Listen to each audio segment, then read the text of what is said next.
Hi guys, welcome back to my channel, or welcome to my channel. We are going to get right into episode 3, but first, on my Julie Chin. But first, if you're new to my channel, I want to say welcome home. It's happy to see you. Glad you're back. Glad you finally made it back. And if you are a subscriber, thank you for coming back. I just wanted to express my gratitude. Now let's get into the show. Episode 3, every one of you sons of bitches. Okay, we're in Russia and we see this special ops team and they're going into what looks like an abandoned house. Okay, one of them steps on an empty bag of firecracker freedom sticks. Like literally, these people are fucking everywhere. They're looking for a CIA black site. Okay, whatever the fuck that means. And one of them gets dragged into the air and then is gutted from the other room. And you just see all the just guts and splatters, just all just everywhere. Okay. Then another is dragged and you see in the shadow that nigga get folded like a pillowcase, nigga. Folded like a dish towel. Folded, okay? He got the last one, he tries to escape. And bitch, who we run into? Who is this mass murderer? Bitch, is Lil Ryan. He big Ryan now. That nigga he done shot the fuck up. The last agent or whatever shoots him and Ryan just eating them bullets.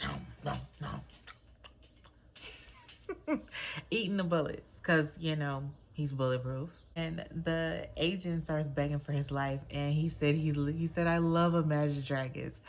That is hilarious because, like, who don't like Imagine Dragons? Like, I don't know. Maybe maybe if I was Ryan, I would have let you live a little bit. I don't know. But he also said he has a family, you know, I guess, you know. But Ryan, I'm not gonna say he doesn't care because it does seem like he cares. But he lets him know, like, you know, nobody can know I was here. Basically, you're a liability and I either have to kill you or I'ma die. It's either you or me. We see a slideshow of Soulja Boy and it's Firecracker who's doing the voiceover. And she says, America's first hero, defender of liberty, faith, and family.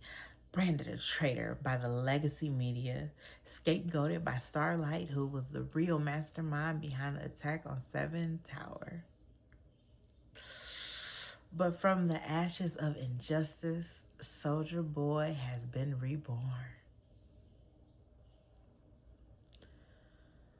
So the line, Soulja Boy been in Russia since 1984 helping him fight Ukraine.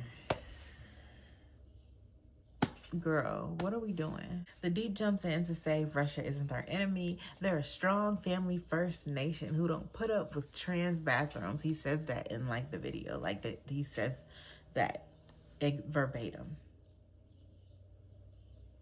It's so gross, just coming out off the tongue. Homelander is last in the video. He says, we're grateful to Soldier for his courage and sacrifice.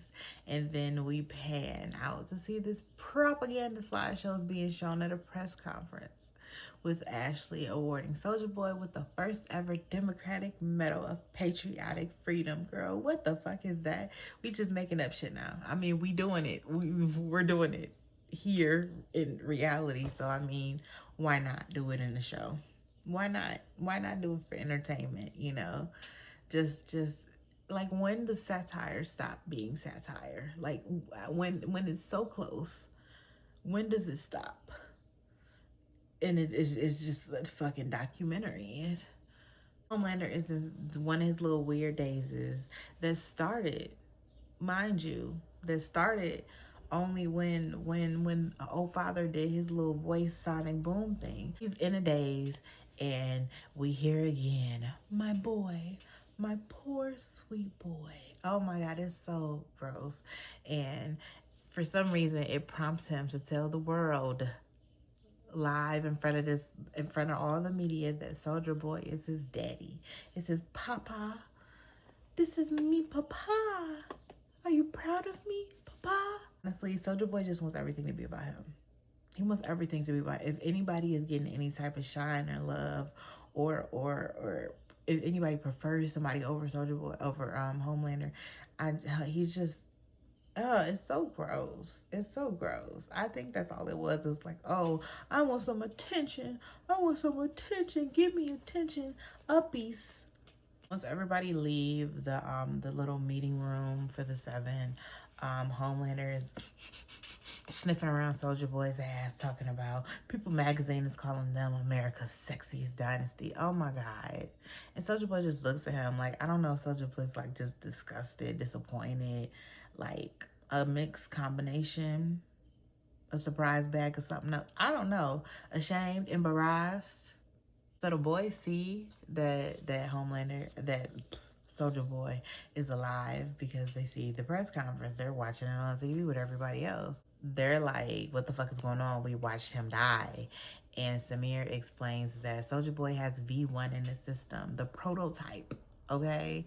The first iteration of Compound V. Later, Sage explains to Homelander that V1 is 10 times more potent than the current formula and highly unstable. It only works on a handful of early soups: Soldier Boy, Bombsight, Torpedo, Private Angel, and Stormfront/Liberty.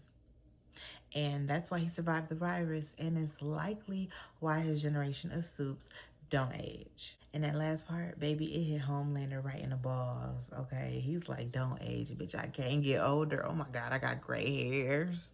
I can't get no older than this. So he want that shit. He's fiending. The way the V1 molecule makeup is, it leaves nothing for the virus to bind to. They're all upset, like, why didn't Samir account for this? And he's like, V1 hasn't been in circulation since the 50s. And when I was making this virus, I thought he was dead, just like y'all did. Back to Homelander and Sage, he asked her if he's immune since he's Soldier Boy's son, just hoping and crossing his fingers and toes. And she's like, nope, obviously, because your embryo was shot up with the current version of Compound V. You're not like, you didn't inherit your powers from him. Like, he's also aging, so why would he even, he has clear signs of aging. That was the whole, girl. And back to Samir explaining to the boys, if Homelander got Compound V right now, then that would make him immune to the virus and maybe even immortal. Back to Homelander and Sage, he asks her if she can bring him V1, but she can't because it's all been destroyed. And the boys discuss finding any leftover V1 so Homelander can't get it. Butcher suggests infecting him with the virus today, like right now. Like, we gotta move fast. Like, let's just do it now. And Mother's Milk, that nigga is off his rocker. He was like, yeah, he agrees with Butcher. When you agreeing with Butcher like that, so enthusiastically, about some genocidal shit, okay, that's maybe you need to take a step back. Yui shuts it down though because it's just not a good idea. Homelander hasn't left the tower in days and he can just fly into the atmosphere. Oh, they're like, they gotta find something one. And Annie is like, she knows where to start. Back to Vault Towers, Homelander continues to act like things are cool. And Soldier Boy is really fed the fuck up.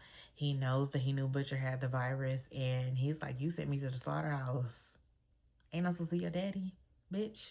Soldier Boy says, you know what? The joke's on you because if the virus gets out, guess who's going to die? You, not me. And if the virus doesn't get him, time will, because you don't have Compound V1. And he finishes up this nasty read, Real Housewives of Atlanta read. He said while he is in his wheelchair, he'll be running the 7 and calls him the softest, wettest boy. Like, just pathetic, just loose, just soggy. And like, if that was anybody else, Homelander would have lasered them into fucking pieces or tried to. Okay. And what you gonna do to your daddy? Nothing. Grovel. And just like A-Train, he calls him nothing at all. Nothing. Yeah, he just leaves Homelander in the hallway, just gagged, gooped and gagged. He goes back to his room and he's all distraught, about to have another episode, child. And he's having flashbacks of all the times the father figures and A-Train told him how pathetic and useless he is. And they was right. They was so right. Both hands. They was so right. I'm doing my toes too. You can't see it, but I'm doing my toes. He's having a panic attack until he sees the light again, okay? And his American flag wall opens the fuck up and it's clouds and Madeline comes out the clouds as a motherfucking angel. What are we doing? This is psychosis. It's schizophrenia. He got something. She asks why he's unhappy. He says, everything, bitch, what you mean? And Madeline assures him that this is his path and it's been foretold and he's about to become immortal. A true God with the love of the world. She says she knows he thinks that love is weak and human, but who is more loved than Jesus? And why should he have more love than Homelander? Who the fuck is Jesus for real? She's like, Homelander, you are the one true God. Remember, this is he himself. This is all in his head. Homelander asks him, how can he be the one true God, the most loved in the world when millions of people hate him? And this crazy bitch, and I don't mean Madeline, because again, this is Homelander. This crazy bitch says, you baptize the unfaithful in their own blood. He falls to his motherfucking knees. She continues, rip babies from their wombs, skin parents in front of their children, rid the world of the wicked, the non-believers. He says they'll call him a monster. And then she says the only ones left will be his faithful. Genocide, bitch. After she says this, he's looking like he's about to bust. It's looking real inappropriate. It's looking real like I don't need to be here seeing all of this. Madeline tells him that you have one more task. And then she rips open her top to like blinding titties, like blinding. Like, ah. The camera angle switches and we see Homelander like without his hallucinations, like we're just looking in at him.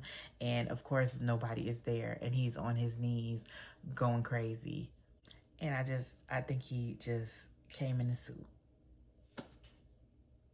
Later on, Homelander is in a bathtub full of fresh breast milk and he summons Soldier Boy into the bathroom while he's in the bathtub full of fresh breast milk. And Soldier Boy is so, oh my God, he's so like teenage boy annoying. He calls it tit jizz. Oh my God. I mean, it's kind of funny, but like, come on. Homelander says he wants to give Soldier Boy another chance. Like, Homelander is like, after having that little, whatever that was, he is completely different, complete 180 from the last time him and Soldier Boy interacted. And he says he wants to give Soldier Boy another chance to help him find B1. Soldier Boy says that Cleopatra Jones, which he calls Sage because he is racist, and he says that she says that no, there's none to find. Of course, Homelander disagrees and he vows to find it because an angel told him it was his destiny. Homelander kind of goes off on Soldier Boy a little bit, saying he's wasting his immortality just by, having encounters with women and doing drugs and all of that. And that's such a waste. Like, why not murder a bunch of people? Like, what are you doing, Homelander? What are you doing that's just so fucking great? And he offers Soldier Boy a seat at the table. Soldier Boy calls him a freak with a bushel of gray pubes and leaves. And, good for Soldier Boy. We see some puppets again. I love the puppets. I love when they do puppet stuff on The Boys or Gen V. Rest in peace, Gen V. But we see puppets again, and it's an ad on VKids encouraging children 8 or 18 to sign up for Homelander Youth, where one of the skills they learn is the best way to sniff out stinky Starlighter rats. They pan out and Sage is watching the ad and comments, who needs soups when you can get fucking kids to do it? And I mean, like, yeah, fuck them kids, but not like that, Sage. Homelander asked Sage to put crime analytics on finding V1, and he wants the entire pharma division to work on recreating it. He even suggests skipping animal testing to speed up the timeline, suggesting they test it on freedom camp prisoners, which again, is not like something the government hasn't done before, testing prisoners that can't really consent. Sage is very clearly reluctant to follow these demands, but she agrees. And Homelander around this bitch swishing stolen breast milk around in his mouth. He don't give a fuck no more. It's just balls to the wall. Firecracker tries to talk to Homelander and he just ignored the shit out of her like she's not even here. Soldier Boy is a guest on Truth Bomb. They start flirting about guns, which is a euphemism for, yeah, I'm not interested. And then we flip, we go a little bit into our future. What's that called? Not flashback. Fast forward. We fast forward and we see they bumping uglies. Not surprised. And he asked her why her cooch is bald. He says he wants a face full of fur. And he asked her, is that how Homelander likes you? Like a baby. I feel like he's trying to fill in the gaps here and be like, what the fuck is it that's wrong with him? And she says, more like a mother. Soldier Boy is, rightfully confused. And he thought they've had sex before, but no, they haven't. They did other things. Oh my God. Soldier Boy admits that he was kind of just doing it with Firecracker as petty revenge to Homelander. And obviously, Firecracker is doing the same thing, but meanwhile, Homelander don't give a fuck about her. And frankly, neither does Soldier Boy. Yeah, Firecracker tries to act like she's not doing that and that it's crazy that he is. And Soldier Boy says Homelander thinks that he's better than him, and Firecracker, being like real and honest, disagrees and says that that she sees the longing way that Homelander looks at Soldier Boy, which is like, oh my God, so gross. And Soldier Boy kind of sits with that for a second, but then he like tries to shake that shit off and fight any positive feelings about him, which I mean, like, yeah, period, keep fight, nigga. What the fuck? What? You don't need to have nothing positive in your heart, in your soul, in your bones for him. I mean, like, and vice versa. Then Soldier Boy closes it out by saying that Homelander is the strangest motherfucker he's ever known, and he's had a threesome with Gary Busey. Who was the third party? Let that man or woman come to the front. I got questions. The boys, noticeably minus Butcher, show up to Stan Edgar's hideout. And I love a Stan Edgar appearance. I love a Giancarlo Esposito appearance, for real. Ooh. As they're coming in, Zoe and Stan pop out intending to see Marie Moreau. But surprise, surprise, surprise, surprise. She ain't here. Andy says they need to know everything that he knows about V1, and Stan already knows why they need V1 and asks why he should help the friends of his daughter's killer. Mother's Milk explains that Homelander is looking for V1, and if he finds it first, he lives forever and we're all fucked. And that does it. Stan lets them in, and once they get in, they all mention a smell, a stench, if you will. And Huey says it smells like an Abercrombie got fucked by a 7-Eleven while Arby's in the corner. Who is writing this shit? We come outside. I'm not gonna jump you. And we find out that the smell is Translucent Sun Maverick.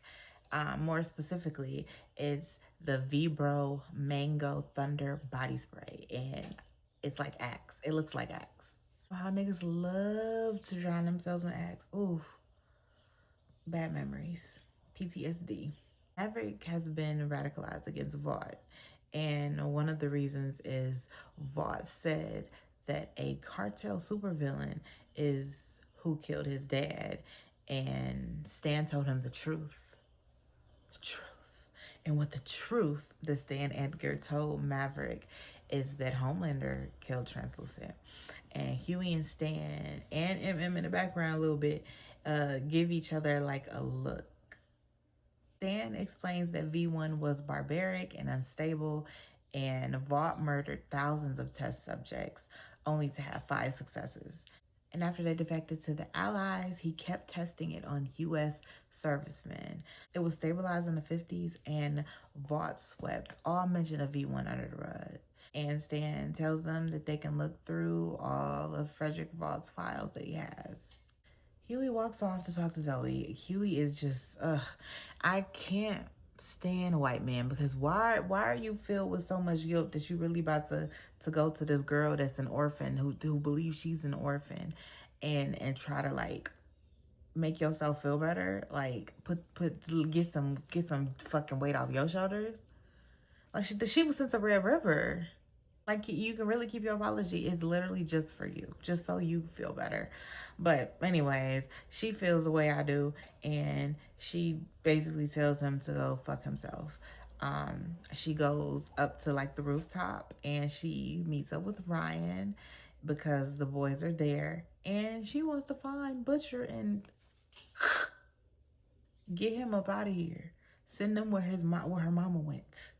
Ryan tells her no, basically, like it's too dangerous, and she storms off. There's a sound like a branch breaking or some shit. And of course, it's Butcher hiding in the background, like the creepy fuck that he is.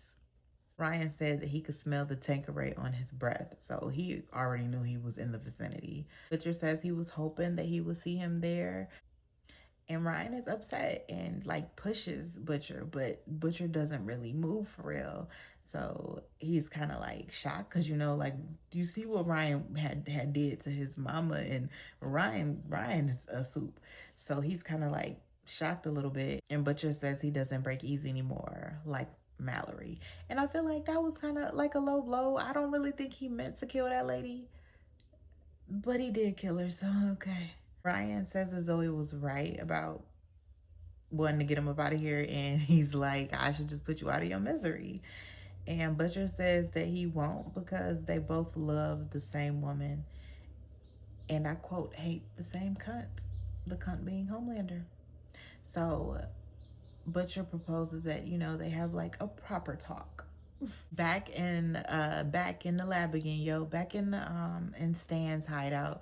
Mother's Milk keeps seeing Fort Harmony, so he starts encrypting the text. Huey is so guilt riddled. Huey, his guilt riddled ass goes to talk to the other child there.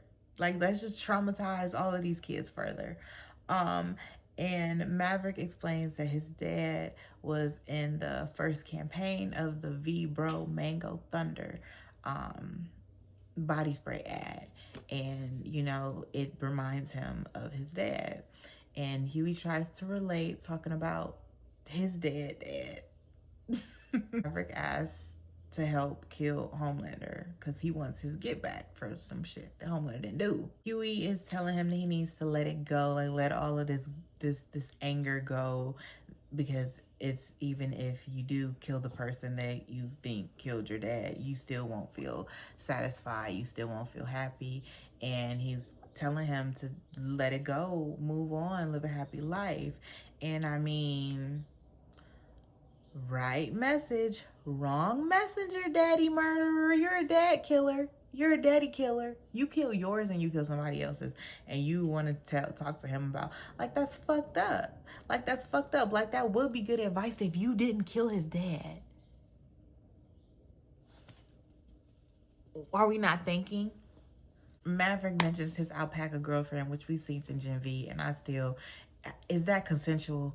I got more questions. Annie calls Huey over and tells him to chill it the fuck out. Like, just stop. Just stop. Frenchie and Kamiko are gonna go back to the safe house to try to unredact some files.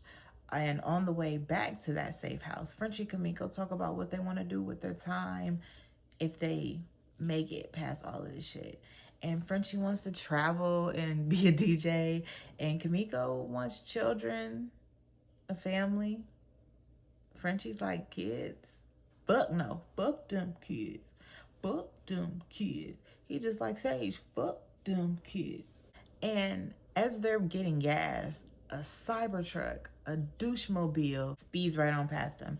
And guess who's in that motherfucker? The Deep and Black Noir playing Limp Bizkit on ungodly levels, okay? And he's complaining to Black Noir about Soldier Boy calls him a Nepo daddy, which is funny. That's funny. I see what you did there. And he thanks Black Noir for letting him tag along because he really needs a win. He asked if Homelander didn't want him to come because Homelander didn't ask him. And he's like, did he even mention me? And Black Noir like, nah, bruh. Then we pan out and we see Cindy and Dog Boy. What the hell is that nigga name? Mutt Paw? I don't fucking... Dog Paw. Deep asked Cindy like what their story is. And girl, I don't know what the fuck she was talking about. Born in a sugar bush. Parents died in a molasses tidal wave. Raised by 4 geese, one of which is Robin Williams reincarnated. Mork and Mindy's a documentary. Bitch, you got it. You got it. She not wrapped up. She wrapped up loose than a motherfucker. Okay? Period. Mm-hmm. And both of them in the back seat, they let the Deep know that they were personally asked to go on this mission by Homelander. Back at Stan Edgar's hideout, Mother's Milk finds out Fort Harmony was an army hospital where Frederick Vaught worked. And the government designated it top secret, then decommissioned it after the war. So he theorizes that that was where Vaught was tested and where they should start their look. Then alarms are going off, bitch. We see Deep, Black Noir, Cindy, and Dog Knot, Mutt Boy, in the motherfucking cameras, okay? They're there at the hideout at the entrance. And Stan's like, we 90 feet below solid concrete. The door is munitions gray, ballistics resistant. It will hold. He said that with confidence, like a bad bitch. But okay. You not when we got Cindy over there with her blow him up. That's blow him up over there, and that's why Homelander wanted her there. If you didn't know, now you know. And of course, she started breaking that door down. Back with Kamiko and Frenchie, they make it to the safe house, and then we see Zoe hop up out the back of the motherfucking van. Girl. So she walk in and she wants us to kill Butcher. So she sees somebody laying on the cot and she assumes it's Butcher, and like, you know, you could tell like that's not where this was going. And it's Samir. And when they both look at each other, because she thought he was dead, he thought she was dead, and they're just like relieved and is like surprised, shocked. Okay. Zoe tells him the truth about Victoria, that her mommy was killed by Butcher, the niggas you was working for. And they destroyed everything in that motherfucker. They just, they pouring firecrackers, bleach all over everything. They're fucking knocking everything down because you ain't about to have this motherfucking virus. Do it yourself. Do it yourself. The Frenchie holds him at gunpoint, but Kamiko stands in between them and she says she should grow up like a kid and not like them. So she shows mercy and, you know, a heart and a conscience and, you know, makes Frenchie let them go. At the same time, back at Stan's hideout, he's calling Zoe and he left her because nobody can find her, and he left her a voicemail telling her not to come home. Bitch, she wasn't coming anyways. They're trying to think of an escape route and find some type of weapons, bombs, explosives, something. And Stan and Mother's Milk end up finding cigars, okay? $500. each cigars. You don't even inhale them. I don't even get, it seemed like some elitist shit to me. I mean, what it's been turned into. But I don't know nothing about no motherfucking cigars, but 500 a pop is crazy. I'll roll up some cigars. Where I gotta get the tobacco from, I'll go over to Cuba right now. MM bites the end off, okay, while Stan uses his cigar cutter to cut it off, you know, like a sophisticated man. That's just to show like how completely different they are and how they're like on different ends of the world experience, the life experience, but still have a commonality in the cigars. Mother's Milk is talking about how his father fought against Vought his entire life, and here he is smoking a cigar with Stan motherfucking Edgar. And Stan is like, you know, I remember your father, which surprises him. And he says that he was impressive. He had over 30 Ivy League lawyers working weekends and holidays. Just one man was he was putting them motherfuckers to work, okay? But it was a fight that he could never win as one individual person, and neither can Mother's Milk. It's an unbeatable foe. Not just Vought or Homelander, it's business as a whole. Profit and loss, supply and demand. Stan says that he may kill Homelander and or Soldier Boy or release the virus, but when superheroes go out of fashion, something else will take their place. And corporations still gotta grow, and money still gotta be made, and the machine must still be fed, which is fucking dark and bleak and real. And it really fucking sucks that like it's about the bottom line and not about the people. And some people like Stan like understand it and know that they're a part of the problem, but it's that can't beat them, join them mentality. And I hate that for us. I hate that for humanity. Mother's Milk is disgusted. And he can see that Stan Edgar still wants to run Vought when all this shit is done, if he can. And Mother's Milk says if that happens, he'll be the one to personally put a bullet in his skull. And are they gonna make good on that? Cause like black on black crime, sure. However, that's not a real thing. So what I need, I would like to see it. As much as I love Giancarlo as like a thespian, as an actor, Stan Edgar gotta go. Mother's Milk shows Maverick how to use a hella-thang grenade. And the plan is get outside, smoke them out, and then they can go. They can dip up out of here, right?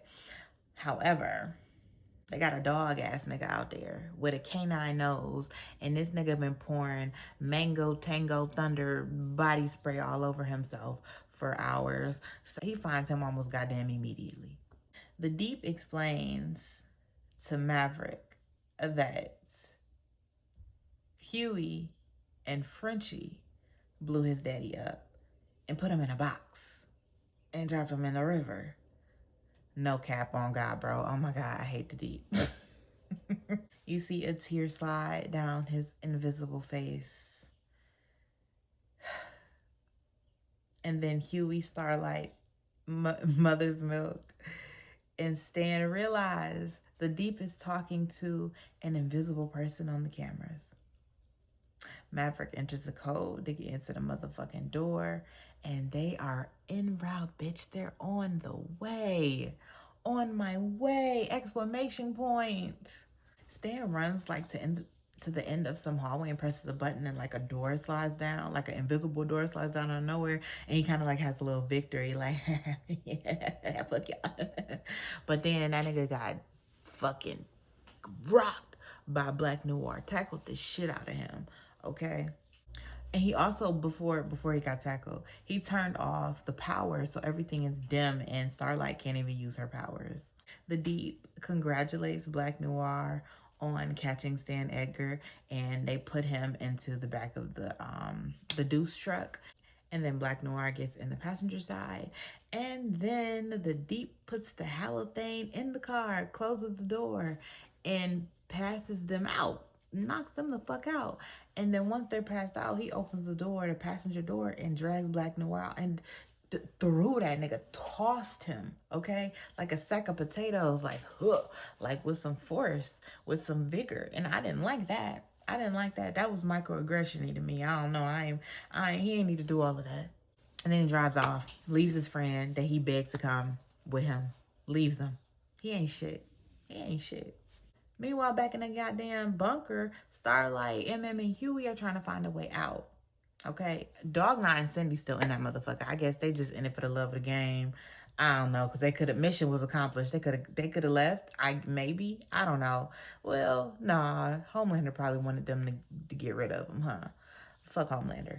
But anyway, but Dog Knot throws MM and chokes out Starlight, and then MM sprays him with that Mango Thunder body spray right in the eyes, right exactly in them eyes. And he also has a heightened sense of smell too, so it probably really fucked him up all up in the face situation.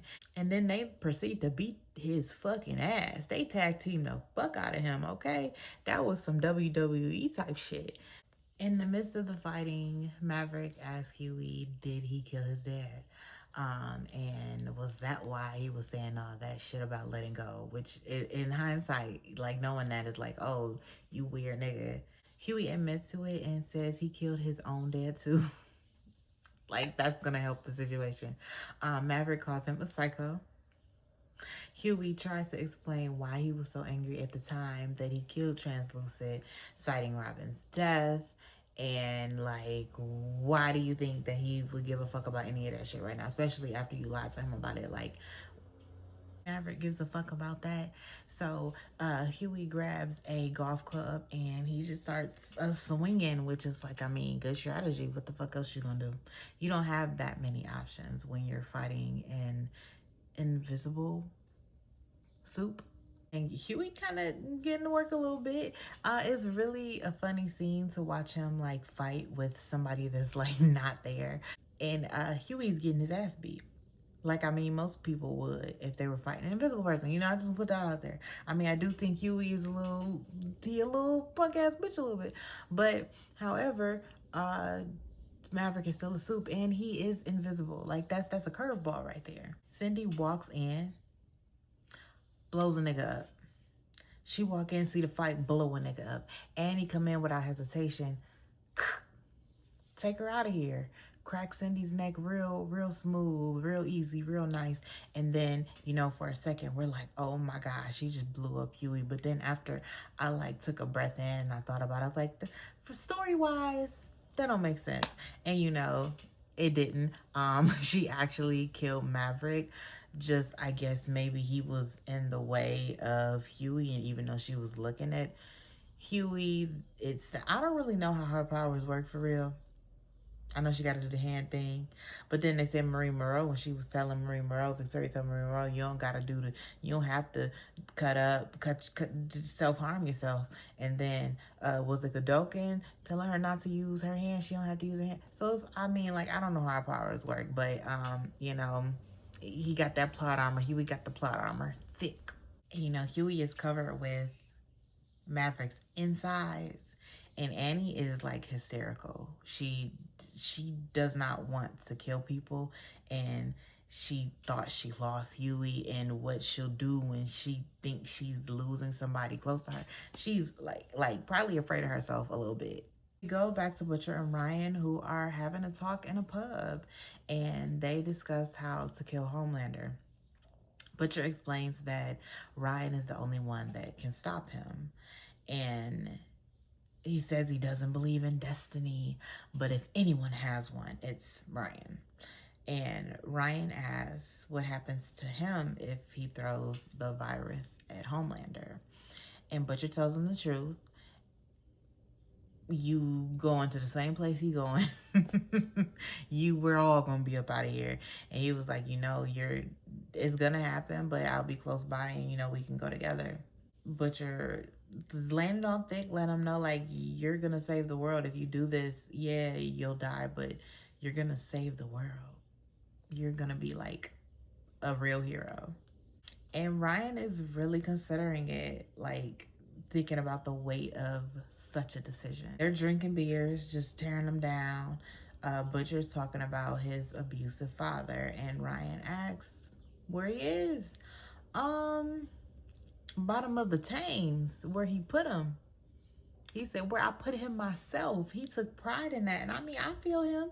You know the backstory. Period. Period. Ryan asks Butcher if he thinks that he'll turn into his dad. And he states that he's afraid of himself and being around people because he killed his mom. He killed Mallory. And Butcher says the world is just a better place without Soups. And Ryan agrees to go through with it, to lure Homelander out and essentially kill him and himself with the virus. Butcher takes Ryan back to the safe house and introduces him to Tara. Cute. Kimiko and Frenchie walk in and they have to explain what happened to the virus and tell Butcher that they allow Samir to leave, which obviously Butcher is irate. Butcher steps to Kimiko, but Frenchie says if he touches her, he'll never make a morsel of that motherfucking virus. So, Butcher backs off. Ryan goes after Butcher and asks him when they'll be able to get Homelander. And Butcher says a week, maybe a month. And Ryan's like, well, we don't have a month. And Butcher knows that. And Ryan's like, he wants to go now, go kill him now. But Butcher says they're not going to go without the virus. And Ryan repeats what Butcher told him, that he's strong enough, that he's the only one that can stop him. It's his destiny. And Butcher says he just said all that so he lure Homelander out of the tower. And he also says without the virus, Ryan is just a stupid kid on a suicidal run. And I mean, he's not wrong. Unfortunately, Ryan's devastated, of course, because he believed everything that Butcher sold him. And, Ryan wants a father figure. And I mean, Butcher's the closest thing he has to that. A good one, anyway. The good? Oh, God. I don't... He's it. Ryan calls him a lying, pathetic asshole. You ate with that one. And he runs off. And Butcher calls after him, but he doesn't go after him. He needed to immediately go after him, and he didn't immediately go after him. But he does end up tracking Ryan down. Mother's Milk, Frenchie, Huey, and Kimiko recap what's going on, and that Ryan's on the way to Homelander, and Butcher's on the way to Ryan. Okay. Samir's gone. So is the virus. And Homelander now has Stan Edgar. That's pretty much where we're at. Frenchie was able to make out some of the redacted texts and all of those vault files. And he's able to find out that in 1963, a troop of Boy Scouts were found dead in the woods near Fort Harmony. Rib cages, ripped open.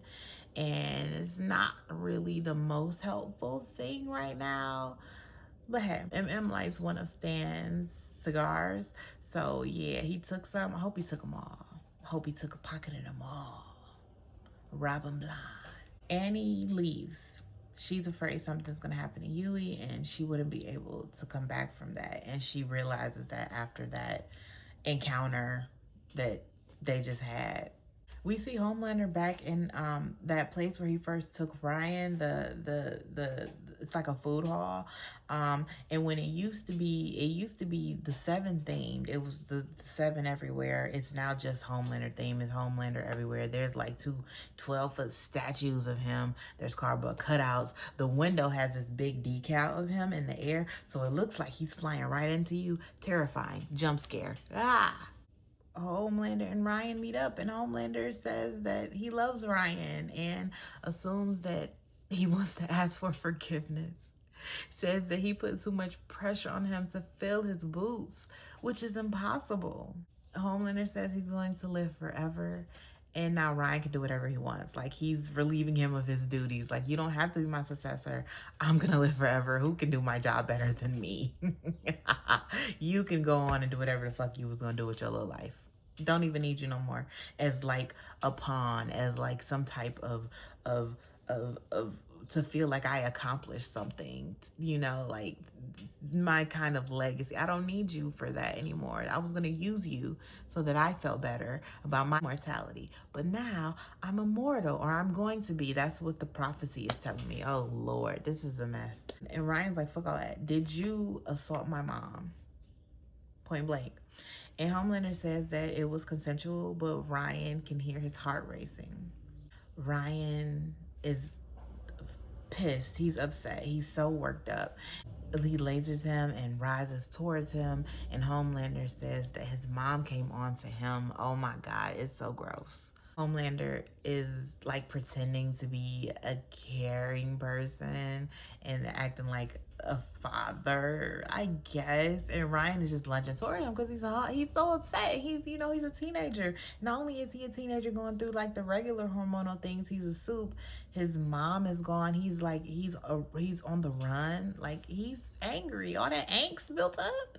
Homelander calls Ryan a blessing. And then Ryan pushes him into one of those big ass statues and it shatters. He punches Homelander in his head, and I think that might have been the last straw. That might have been the last straw. Homelander slams him into a wooden crate 3 times. He makes sure he did that third one, he can't get up. Then he tells Ryan that he made him do it. Like abuse 101, right? Then he gets on top of him, calls him his sweet, sweet boy. Then the distorted music comes to a halt as he pounds Ryan's face in to complete silence. You can just hear the flesh and the, oh my God.